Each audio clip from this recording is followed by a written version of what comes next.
त्याही शरयुक्त तट वसविले त्याही शरयुक्त तट वसविले. आणि हे सगळे तपश्चर्या होती. कारण का प्रभू रामचंद्राचा कोणाला बसलेलं सुद्धा प्रभू रामचंद्राचं 16 पाया झालेले आहेत. शरयुत्रीच्या काठावर बसलेले माता हे शरयुत्री कळले पाहिजे. भूकामधनं भगवंताचं नाम चिंतन निघत आणि तीच गंगा परत आतमध्ये उतरले जाते. असे सगळेचे सगळे ऋषी मुनी हे प्रभू रामचंद्राच्या सोहळ्यात सामील झालेले आहेत.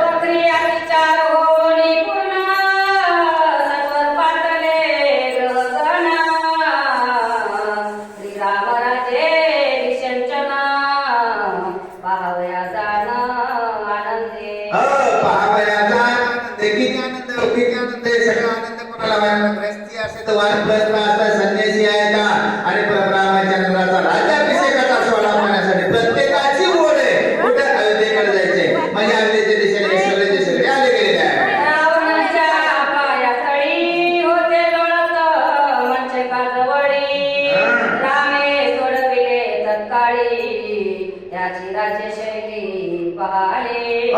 त्यांचे आता प्रभू रामचंद्राचे जेवढे देव होते तिथे पुढे रावणाच्या आसनाच्या पाया खाली रावण सांगत ते रामदेवांना करावं लागायचं. प्रभू रामचंद्र गेले आणि प्रभू रामचंद्राने सगळ्या त्या रावणाच्या बंदीखान्यामध्ये सगळे देव काय केले मुक्त केले गेले का तेही देव कुठं प्रभू रामचंद्राचा सोहळा म्हणजे आपल्यावर उपकार केला ना. देवाला वाटतं देवाने माझ्यावर उपकार केलाय मग देवाच्या सोहळ्याला देव सुद्धा आले गेलेले. कारण रावण लंकेमध्ये बंदिस्त घेतलं होतं. रावण सांगत ते रामदेवांना करावं लागत. हे सर्व देव कुठं प्रभू रामचंद्राच्या बघा अयोध्येमध्ये आले. कुठं राज्य सोहळा बघायचा आहे तो सोहळा पाहण्यासाठी आलेले आहे.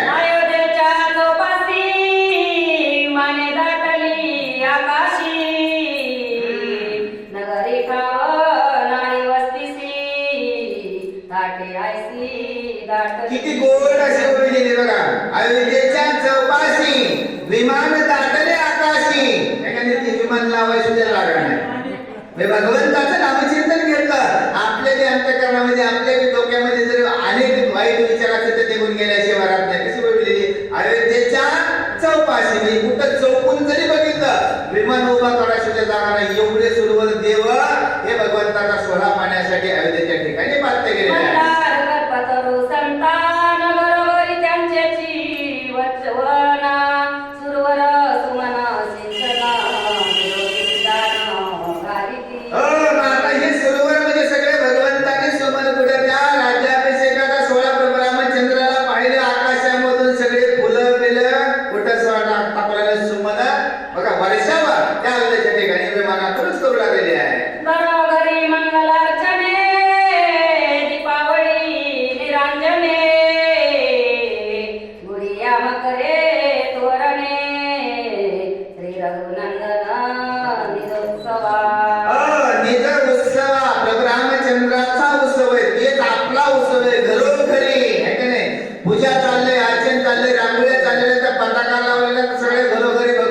नामचिंतन चाललंय.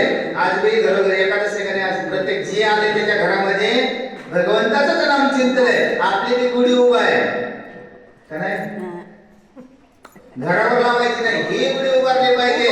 अशा सगळ्या गुढ्या उभा करण्यासाठी प्रत्येकाच्या घरी भगवंताच्या सोहळ्याचं हीच सोहळा म्हणजे माझा सोहळा दुसऱ्याचा सोहळा नाही असा त्या अयोध्येवासियांचा काय झालेला आहे बघा. अंतःकरणामध्ये एवढा आनंद एवढा उल्हास वाटू लागलेला आहे.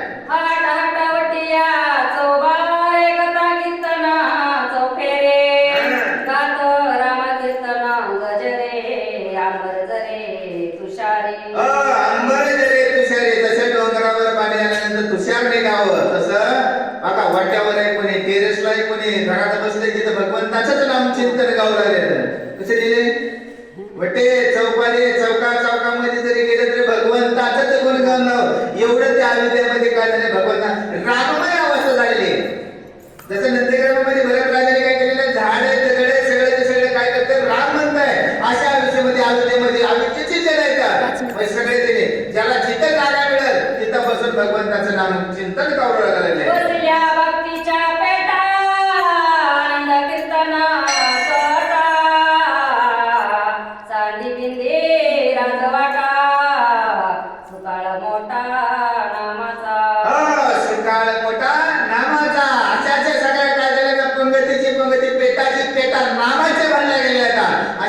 जागा शिल्लक राहिली नाही. अख्ख्या धारोळमध्ये गल्ली गल्लीमध्ये तसं अयोध्येमध्ये गल्ली गल्लीमध्ये भगवंताच्या नामचिंतन चाललं गेलेलं आहे, कीर्तन चाललं गेलेलं आहे, भजन चाललं गेलेलं आहे. अशी जागाच राहिली नाही कुठे मोकळी.